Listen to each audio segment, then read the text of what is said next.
நாடாளுமன்றத்தில் செங்கோலை அகற்ற வேண்டும் என்ற சமாஜ்வாதி உறுப்பினரின் கருத்து சரியானது என்று திமுக அமைப்பு செயலாளர் டி.கே. இளங்கோவன் கருத்து தெரிவித்திருக்கிறார். நியூஸ் 18க்கு அவர் அளித்த பிரத்யேக பேட்டியில் ஜனநாயக நாட்டில் செங்கோலுக்கு வேலை இல்லை என்றார். ஜனநாயக நாட்டில் செங்கோலுக்கு வேலை இல்லைங்கிறது தான். தமிழ்நாடாக இருந்தாலும் சரி, எதாக இருந்தாலும் சரி, எதாக இருந்தாலும் அருங்காட்சியகத்தில் வைக்கணும்.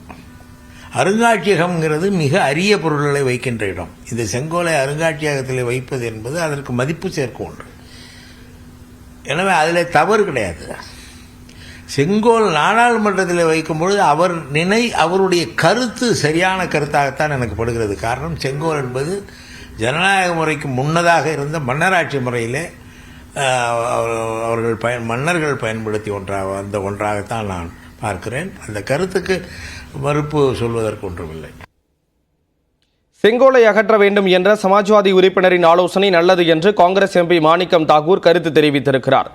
இந்தியா கூட்டணி கூட்டத்தில் விவாதிக்கப்பட்டு பொதுவான கோரிக்கை முன்வைக்கப்பட்டால் அதற்கு அதிக மதிப்பு கிடைக்கும் என்றும் அவர் தெரிவித்திருக்கிறார். The government has always been playing with this kind of things by placing Sengol and other kind of things and making a high drama in the new parliament building was inaugurated. In that time itself we had commented on our position, and this is a good suggestion from the Samajwadi colleague.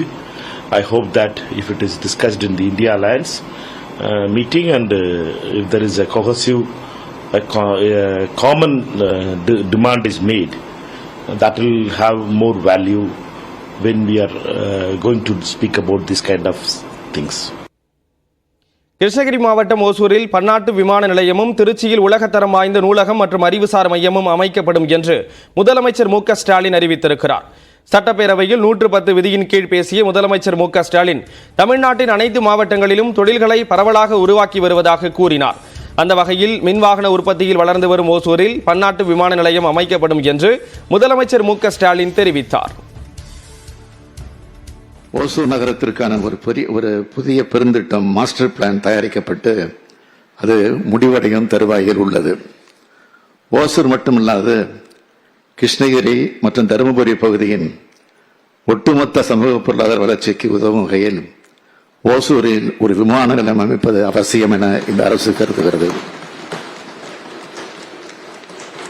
ஓசூரில் 2000 acre நிலப்பரப்பில் ஆண்டுக்கு 30 million பயணிகளை கையாளக்கூடிய வகையில் ஒரு பன்னாட்டு விமான நிலையம் அமைக்கப்படும் என்பதனை இந்த மாமன்றத்தில் நான் அறிவிப்பதில் மகிழ்ச்சி அடைகிறேன். தொடர்ந்து பேசிய அவர் திருச்சியில் உலகத்தரம் வாய்ந்த நூலகம் மற்றும் அறிவுசார் மையம் அமைக்கப்படும் என்று முதலமைச்சர் தெரிவித்தார்.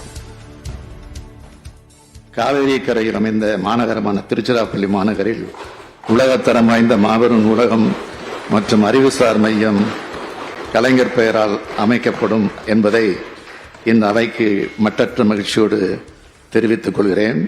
பல்வேறு வசதிகளை உள்ளடக்கி தமிழ்நாட்டின் நெற்களஞ்சிய பகுதியில் ஒரு அறிவு களஞ்சியமாக அது அமைந்துவிடும். இதேபோன்று சேலத்திலும் நூலகம் மற்றும் அறிவுசார் மையம் அமைக்க வேண்டும் என்று பாமக எம்எல்ஏ அருள் கோரிக்கை வைத்தார். ஏற்காடுக்கு போனா அங்க ஒரு பெண்ட் இருக்குது. அந்த பெண்ட்ல தான் சொல்லுவாங்க, கலைஞர் அவர்கள் மரணி கடைசியாக வரும்பொழுது கூட அந்த பெண்டில் தான் உட்கார்ந்து அந்த சேலத்தை ரசித்தார் என்று சொல்லுவார்கள். அப்படி அவர் நெஞ்சார நேசித்த எங்கள் சேலத்திற்கும் இது போன்ற ஒரு அறிவுசார் மையத்தையும் ஒரு மிகப்பெரிய நூலகத்தையும் முதலமைச்சர் அவர்கள் தருவார் என்ற கருணா அவருடைய முகத்திலே தெரிகிறது. இதற்கு பதிலளித்து பேசிய முதலமைச்சர் மு.க. ஸ்டாலின் அடுத்த நிதிநிலை அறிக்கையில் சேலத்தில் நூலகம் அமைப்பது தொடர்பான அறிவிப்பை எதிர்பார்க்கலாம் என கூறினார். மாண்புமிகு உறுப்பினர் அருள் அவர்கள் சேலத்திற்கும் கலைஞருக்கு என்னென்ன தொடர்பு என்பதை பற்றி எல்லாம் விளக்கி சொன்னார். நானும் மறக்கவில்லை. அடுத்த நிதிநிலை அறிக்கையில் அதை நீங்கள் எதிர்பார்க்கலாம்.